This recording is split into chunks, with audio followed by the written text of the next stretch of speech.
ধর্মীয় মৌলবাদী বিশেষত জামাতে ইসলামের আবদার অনুযায়ী আওয়ামী লীগকে কার্যত নিষিদ্ধ করা হয়েছে। দলটির পক্ষে সামনের জাতীয় নির্বাচনে অংশ নেওয়ার সুযোগ নেই। অথচ প্রধান উপদেষ্টা ডক্টর ইউনূস গত বছরের নভেম্বর মাসে বলেছিলেন, নির্বাচনে আওয়ামী লীগের অংশগ্রহণে সরকারের আপত্তি নেই। পরে এনসিপি, যাদেরকে অনেকে জামায়াতের বি টিম বলে থাকেন, এবং অন্যান্য কিশোর গ্যাং দিয়ে একটি সাজানো আন্দোলন তৈরি করিয়ে আওয়ামী লীগের কার্যক্রম নিষিদ্ধ করা হয় এবং বলা হয় আওয়ামী লীগের কার্যক্রম নাকি তাদের বিচার শেষ হওয়া পর্যন্ত স্থগিত থাকবে, অর্থাৎ বিচার যদি কোনোদিন শেষ না হয় তবে আওয়ামী লীগের কার্যক্রমও নিষিদ্ধ থেকে সিদ্ধ হবে না।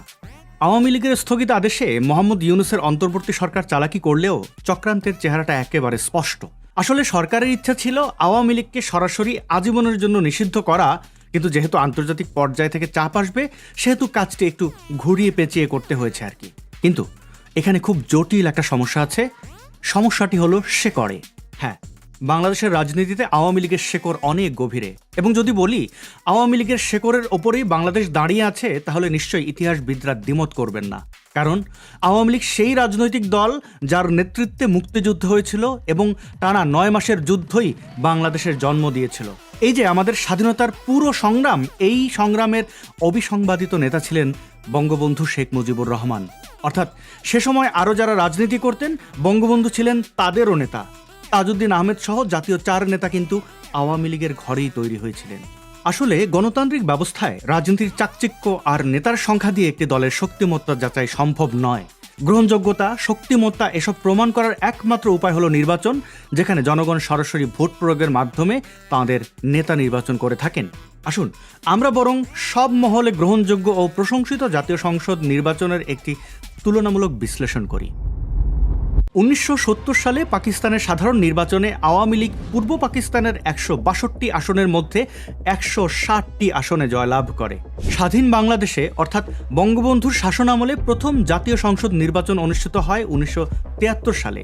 এই নির্বাচনে 300টি আসনের মধ্যে আওয়ামী লীগ 293টি আসনে জয়লাভ করে। মোট ভোটের 73.20% পড়ে নৌকা মার্কায়।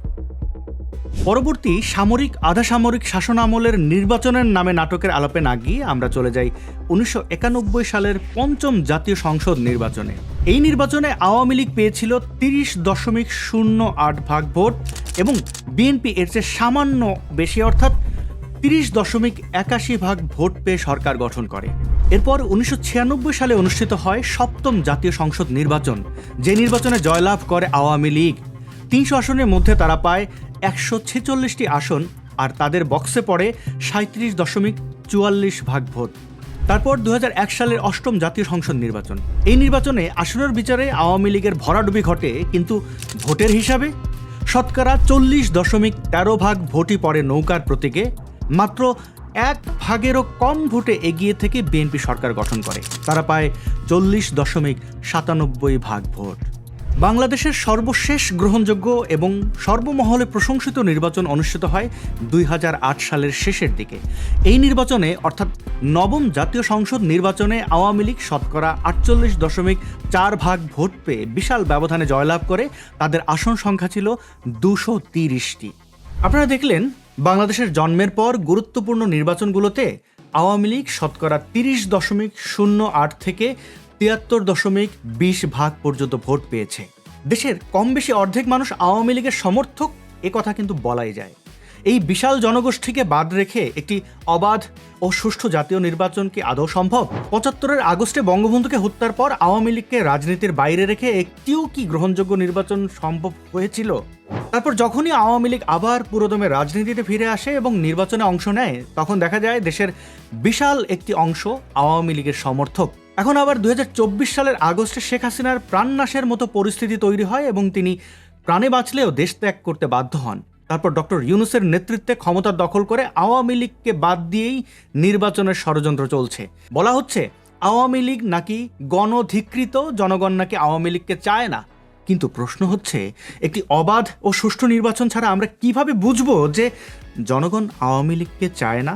একটা রাজনৈতিক দলের কিছু নেতা ভুল করতে পারে, অপরাধও করতে পারে, এবং এসব অপরাধের জন্য তাদের বিচারও হতে পারে। প্রহসন হোক আর যাই হোক, বিচারের আয়োজনও কিন্তু চলছে। কিন্তু বিচার শেষ হওয়ার আগেই রায় নির্ধারিত হয়ে সেই রায় কার্যকর হয়ে গেছে। অর্থাৎ দোষী সাব্যস্ত হওয়ার আগেই গায়ের জোরে বাংলাদেশের জন্মদাতা রাজনৈতিক দলকে নিষিদ্ধ করা হয়েছে। 2024 সালে জুলাইয়ে শুরু হয়ে আগস্টে শেষ হওয়া সরকার বিরোধী আন্দোলনের যে বিষয়টি সবচেয়ে নিষ্ঠুর ও অমানবিক তা হলো নির্বিচারে পুলিশ হত্যা এবং সেই হত্যার ধরন। হত্যাকাণ্ডের বর্ণনা শুনে কিংবা ছবি এবং ভিডিও দেখে যে কেউ বুঝতে পারবে এটি মোটেও জনবিক্ষোভ নয়, বরং পরিকল্পিত হত্যাকাণ্ড। শুরু থেকেই আন্দোলনকারীরা পুলিশকে মারমুখী হতে উদ্বুদ্ধ করেছে, উস্কানি দিয়েছে এবং অতিরিক্ত আগ্রহের সাথে বারবার পুলিশের উপর আক্রমণ করেছে। বিশ্বের যে কোনো দেশে সরকার পতনের আন্দোলনে সহিংসতা অথবা দাঙ্গায় পুলিশ অ্যাকশনে যায়, বাংলাদেশেও গিয়েছে। বাহিনী হিসাবে পুলিশের কাজই সাধারণ মানুষকে সহিংসতা বা দাঙ্গার হাত থেকে রক্ষা করা। কিন্তু জুলাইয়ে সাধারণ মানুষের আবেগ অনুভূতি ব্যবহার করে জামায়াত সহ অন্যান্য ধর্মীয় উগ্রপন্থীরা দাঙ্গা বাঁধিয়ে যে পরিস্থিতি সৃষ্টি করেছিল, সেখানে শান্তিপূর্ণভাবে ক্ষমতা হস্তান্তর অসম্ভব ছিল। ফলে আন্দোলনকারীদের রক্ত ঝরেছে, প্রাণহানি হয়েছে। 75-এর 15 আগস্টের কথা আপনাদের মনে আছে? শেখ হাসিনার পুরো পরিবারকে হত্যা করা হয়েছিল। 2004 সালের 21শে আগস্টের কথাও নিশ্চয়ই আপনাদের মনে আছে, আপনারা ভুলে যাননি। শেখ হাসিনাকে হত্যার উদ্দেশ্যে বিএনপি জামাত জোট সরকার আমলে গ্রেনেড হামলা করা হয়, পরবর্তীতে যার সাথে বিএনপির শীর্ষস্থানীয় নেতৃত্বের সম্পৃক্ততার তথ্য উঠে আসে। পাশাপাশি বিএনপি জামায়াতের বিরুদ্ধে এই গ্রেনেড হামলার তদন্তে অসহযোগিতা সহ বারবার ভিন্ন খাতে প্রবাহিত করার অভিযোগও আছে। জজ মিয়া সহ বিভিন্ন নাটকের কথাও আপনাদেরকে মনে করিয়ে দিতে পারি। একটি দেশে যখন সরকারি দল কর্তৃক বিরোধী দলের প্রধানকে হত্যার উদ্দেশ্যে হামলা করা হয়, সেই দেশে স্বাভাবিক গণতন্ত্রের সম্ভাবনাও ক্ষীণ হয়ে আসে, অন্তত বাংলাদেশের মতো দেশে তো অবশ্যই। যাই হোক, 2024 সালের 5ই আগস্ট শেখ হাসিনা ক্ষমতা ছাড়লেন। একই সাথে দেশ ছেড়েছেন অনেক নেতাকর্মীরাও। যদিও বলা হয়ে থাকে আওয়ামী লীগ পালিয়ে গেছে, কিন্তু বাস্তবতা হচ্ছে কয়েকশো মন্ত্রী, এমপি ও শীর্ষ নেতাসহ লাখ লাখ নেতাকর্মীরা এখনও জেলে। গত 1 বছর ধরে এই রাজনৈতিক দমনপীড়ন চলছে একেবারে সমান মাত্রায়, সমান তালে। গ্রেপ্তারকৃত রাজনৈতিক কর্মীরা যেন সুবিচার না পান, সেজন্য আগেভাগেই আদালত দখল করে নেওয়া হয়েছে। বিচারের নামে একটি বিশাল প্রহসনের আয়োজনও করা হয়েছে। মনে আছে নিশ্চয়ই সে অপ্রাপ্তবয়স্ক ইউটিউবার সাব্বিরের কথা।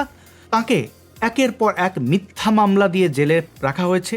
তিনি কয়েকবার বেইল পেয়েছেন, কিন্তু শোন অ্যারেস্ট করে তাকে জেলে রাখা হয়েছে। তিনি তো ক্ষমতা ভোগ করেননি, অর্থাৎ ক্ষমতায় থেকে বিভিন্ন সুযোগ সুবিধা নেননি। তাকে কেন এত ভয়? তাকে ভয় পায় কারণ তিনি মুক্তিযুদ্ধের পক্ষে কথা বলেছিলেন, স্বাধীনতার পক্ষে কথা বলেছিলেন। যেই কথাগুলো আওয়ামী লীগের পক্ষে গেছে, তাই তিনি ফ্যাসিবাদের দোসর হয়ে গেছেন। একটি শিশুও এই সরকারের কাছ থেকে নিরাপদ নয়। 24-এ একটি আন্দোলন হয়েছিল, যুদ্ধ নয়, অথচ সেই আন্দোলনকে 71-এর মুক্তিযুদ্ধের সাথে তুলনা করা হচ্ছে।